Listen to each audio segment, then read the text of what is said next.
Alright guys, TacticalRab back again today. Hope you're enjoying your day so far and welcome to 2021. Hopefully it will be an awful lot better than 2020 was, and the Paris Legion have decided to gift us with a New Year's present, or maybe the CDL have forced them to, given the fact that announcing on New Year's Eve is pretty entertaining. Possibly the deadline for announcing new rosters was the end of 2020, especially given the fact they didn't even bother making their own graphic for this announcement we'll look at in a second. The roster is as we expected it to be, but as Wuskin is going to talk about on screen here in a couple of minutes time, he was meant to be on this team. The Paris Legion decided not to pay the extra money that it would require to, well, get another European player on the team, and so, well, for that reason, he was not picked up onto this lineup. A very interesting mishmash of players, this one. Can they compete this coming season? Intrigued to hear your thoughts in the comment section below. Like if you guys enjoyed the video, subscribe if you are new as always, I'd greatly appreciate it. It really helps out the channel. Thank you very much indeed for doing that. Scraps says the following: counting down the days until I'm in Dallas grinding with these guys, no distractions, COD only. So the Paris Legion confirmed their roster for the upcoming season. Not sure why that decided to refresh. They say it in French first, of course, even though no French players on the team. Is that a surprise? Introducing our 2021 roster. Let the battle begin. Scraps, Fire,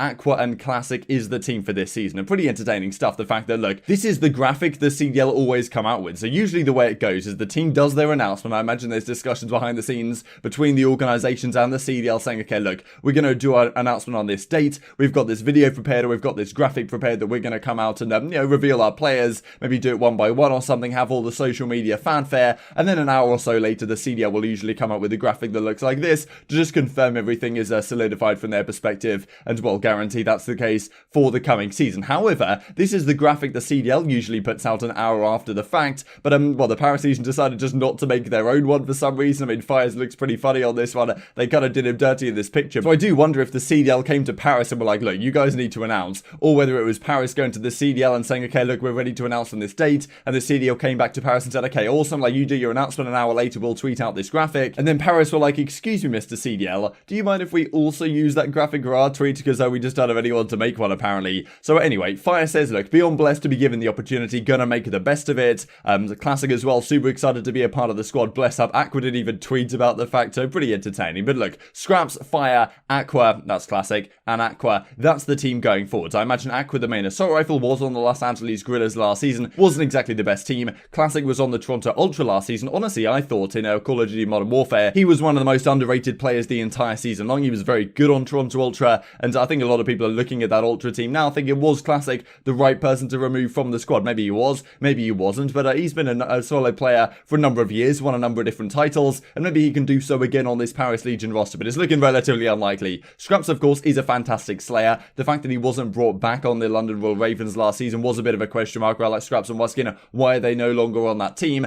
And well, in terms of the best slaying talents outside of the league after he did get dropped off that Royal Ravens roster, Scraps certainly is a guy to look at. And then you kind of need that well, young up-and-coming SMG talent, which they've got in Fire, right? So on paper they kind of have the roles that you would like, right? You've got a main AR in Aqua, you've got a slayer who can do it with the SMG or the AR in Scraps, you've got Classic who's kind of like your dirty work maybe player that does it all depending on what needs to be done with the AR or the SMG, and then you've got Fire who's kind of your up-and-coming SMG talent on the team. So the pieces are kind of there, but will they mesh together well? I mean, none of these guys have played with each other in the past, so yeah, well, certainly so many questions to answer for this team going forward, as Theory then says he is going to be their coach going forward. And we did talk a while ago about how this team apparently was meant to have Goonjar on it, of course a long-time teammate of Theory, and then he got replaced I think with Classic a few weeks or so ago, but that was actually meant to be the team for a time. And we talked about at the time how some players like Rated and Co were saying, like, look, this is just fraudulent, the fact that Theory's bringing in his mate Goonjar,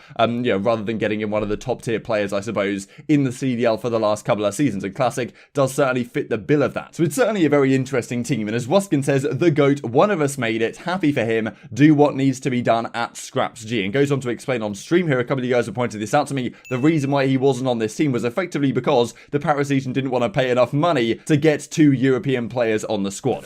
As far as I know, the only reason I didn't get on Paris was because they didn't want to pay the cost of what it would, like for what it would cost for 2 European players. Hence why I'm not on there, but MattG's on there, innit?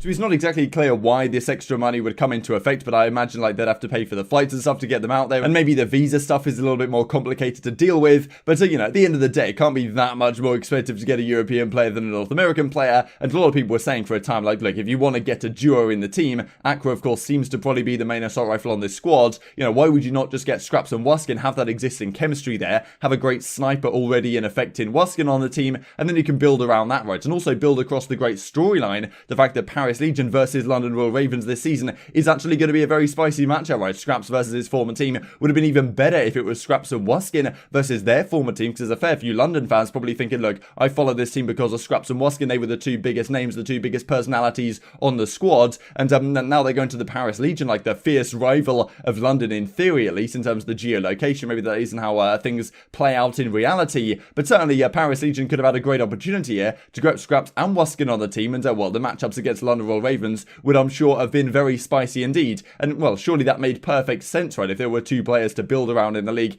that would have made sense. So from Wuskin's reasoning here, the fact they didn't decide to go down that route, very strange to me. And well, what really is interesting is that usually when you see some of these teams be put together, they at least have some sort of existing chemistry, right? Like the roles make sense on this team. Theory seems to have done a pretty decent job choosing players for each role, but these guys have never played with each other before. There's no existing chemistry between any of these players, and obviously they have been scrimming somewhat and getting better in that sense, but most teams tend to have existing chemistry, right? And will this team work together? That is, well, certainly a question that you might ask, especially given the fact that it seems like London Royal Ravens got rid of Scraps and Wuskin, maybe for the reason of their chemistry wasn't necessarily the best with the rest of the guys on the team. So, can Scraps necessarily have this fantastic chemistry with new players he really hasn't necessarily played with before? You know, that is a question to be answered. And as Crone says, look, timeout, did the CDL have to make Paris Legion's graphic for them? And as Macat says, not got a graphics guy on the blower. Lisa Marie says, last year, one girl did it all. Social media graphics, quite a shame. She was lovely, and considering her workload, she did well. But clearly this season, they well, aren't exactly running their organisation the best possible way. And interestingly, around that, right, we then get Raw the Monster over at Rise Nation coming out with a response. We will gladly take their spot. So definitely, well, on the table, what exactly is going to happen here into Call of Duty League 2022, right? This season, okay, yes, we've got the 12 teams. Paris Legion is still here, but will they expand going forwards? I imagine that's certainly on the cards. Like, I imagine they're certainly looking to expand to 16 teams, if not more, for 2022. And will Paris Legion, even as an organisation, still be around? I imagine the team name might still be around, but will the ownership group still be there? As Raw the Monster says, we will gladly take their spot. All this talk about Rise CDL, prove you're around to then pick up a challengers team this season. He doesn't make the decisions like that. I just know we want a CDL franchise spot, as it was said publicly multiple times. I personally think spending cash on a temporary challengers team wouldn't be a good investment if the plan is already to spend millions for a spot when it is available. Pick up a damn team like Wester, all this type of stuff.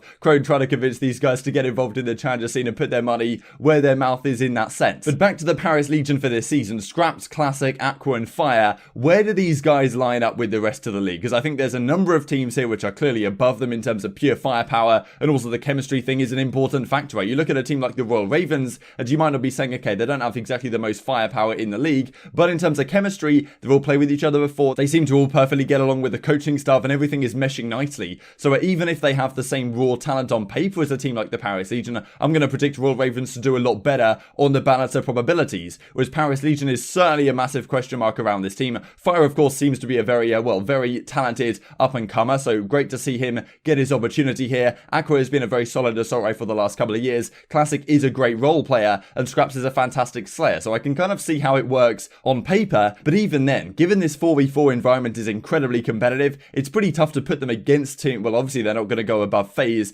Dallas, Mutineers. You know, as I said, I think I put Ravens above them. Gorillas, obviously, is a question mark. They're probably going to be on the lower end of the spectrum here. Thieves should be above them. Rocker, I suppose, on paper should be above them. Probably the Subliners, I mean, OpTic Chicago as well. So Paris Legion, to me, are definitely in the lower half of the pack here. Are they maybe around the top 9, top 10 range? Maybe something in that ballpark. I definitely see some potential here to do something at 1 or 2 events, but it's difficult for me to look at this team and think, wow, these guys are going to be taking over the league within a couple of months. But intrigued to hear your thoughts in the comment section below on how you think this team could do. Certainly some talented players here, no doubt about that. Yeah, is it the best team they could have put together given all the time they've had to look at these other organizations and who have they been dropping, who have they been picking up, these type of questions? Well, maybe this isn't the best they could have done, but well, it's certainly still a respectable team that they've put together at the end of the day. Intrigued to hear your thoughts on this in the comment section below. Just to finish off with this clip from Haggy absolutely destroying with the Groza. Certainly some question marks exactly what the meta looks like going forward. You guys might remember Parasite pulled rolled out the Ram 7 throughout Call of Duty Modern Warfare and had great success with that weapon in the latter half of the title. Maybe the Groza will do similar things before, of course, the Ram 7 got gentleman's agreemented out of the game. Maybe, well, maybe something similar will happen here if this weapon does prove to be viable against something like the XM4 in certain situations. Intrigued to hear your thoughts on the Paris Legion squad in the comment section below and what Wuskin had to say on the matter. Hope you guys enjoyed the video. If you did enjoy it, I'd greatly appreciate a like on the video. It really helps out the YouTube algorithm to know you enjoyed this content. Other people like you may enjoy this content as well, and help grow the competitive Call of Duty community. Thank you for watching as always, take care, and I will see you next time. Didn't pre-fire hard enough. I'm going plan. Hey, where's this guy Asian? Yeah, bro. I can't plan. Is secure. I ain't going inside. Give me another one. Yeah, it was. I'll kill him. Is Sandy inside? Nice. There's plenty of wood on you. Yeah, it's running me wood, yeah. Yeah. Two out there. I'm Ace and wrap just in case. You killed me, Ace Sandy. Oh, you guys are this ass. Ace and D. Now we know. Now you guys know. Yeah, one more Ace and D. Front two. I killed you, baby. Hey, block Hamza. Block Hamza. Yeah, I'm going for it. Delete. One shot, low right. Absolute. Back bend. Low right. Low B wing. Nice. Spawning left side, once they spawning wood. Yeah, one is one wood. Three of them here, bro. Fucking stupid ass. They left. Silly. Silly in the back.